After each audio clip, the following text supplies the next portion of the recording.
আসসালামু আলাইকুম। আপনারা কেমন আছেন? আলহামদুলিল্লাহ আমি ভালো আছি। শীতের কুয়াশা ঢাকা বিকেলে সূর্যটা এমনভাবে উঁকি দিচ্ছিল গাছের ডালের ফাঁক দিয়ে, যা রাস্তার পাশের জলাশয়। সে শুধু সৌন্দর্য উপভোগ করেছে তা না, সে ধারণও করেছে। তাই তো সূর্যের সৌন্দর্য আরও বাড়িয়ে গিয়েছে। এখন যে ছোট্ট ঘরটা দেখছেন সেইটা ব্রিটিশের তৈরি, যা লালপুর উপজেলা গোপালপুর সুগার মিল আজও স্মৃতি বহন করে বেড়াচ্ছে। এই রাস্তার দুপাশে যা জমি দেখছেন সবই গোপালপুর সুগার মিলের। তাই তো এই জমিগুলোতে কুশর চাষ করা হতো। সেই চাষের জমিতে সেচ করার জন্য যে পাম্প বসানো ছিল এই ঘরের মধ্যে। এখন ভিতরে মেশিন আছে কি না জানি না, দরজা জানলা সব বন্ধ, তাই ভিতরে দেখাতে পারলাম না। তবে সেচ ঘরের ওয়ালটা অনেক উঁচু, আর উঁচুতে পাইপও লাগানো আছে।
এই পাম্প ঘরের সামনে দিয়ে যেই রাস্তাটা বয়ে গেছে সেইটাও সুগার মিলের জমির উপর দিয়ে।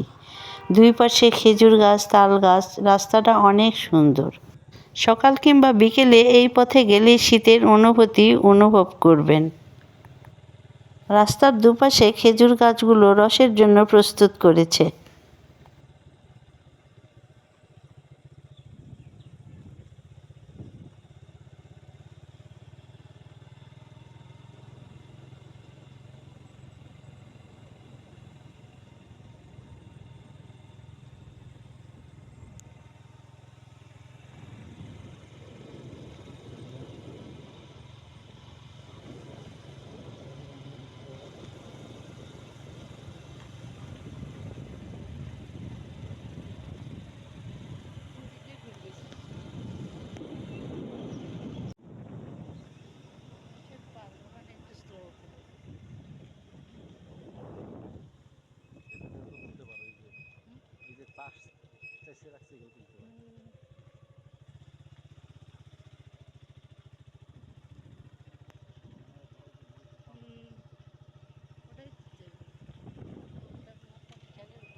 কবি বলেছিলেন, রাখাল গরুর পাল লয়ে যায় মাঠে, কিন্তু লালপুর উপজেলার গোপালপুরে কখনো গরুর পাল দেখবেন না, সব মহিষের পাল।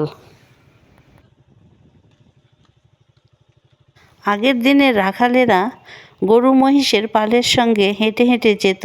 মাথায় মাথল থাকতো, গামছা কোমরে, গোজা থাকতো লাঠি, আর বাঁশি বাজিয়ে মধুর সুরে গান গাইতেন। আর এই ডিজিটালের সময়ে রাখাল ঠিকই হেঁটে যাচ্ছে মহিষের পালের সঙ্গে, তার ঘাড়ে গামছা, বগলে লাঠি এবং ছাতা, হাতে টাচ মোবাইল।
লালপুর উপজেলা গোপালপুর ঘুরতে আসবেন, সুগার মিল সঙ্গে চারপাশের সৌন্দর্য উপভোগ করবেন। ভালো থাকবেন, সুস্থ থাকবেন। আল্লাহ হাফেজ।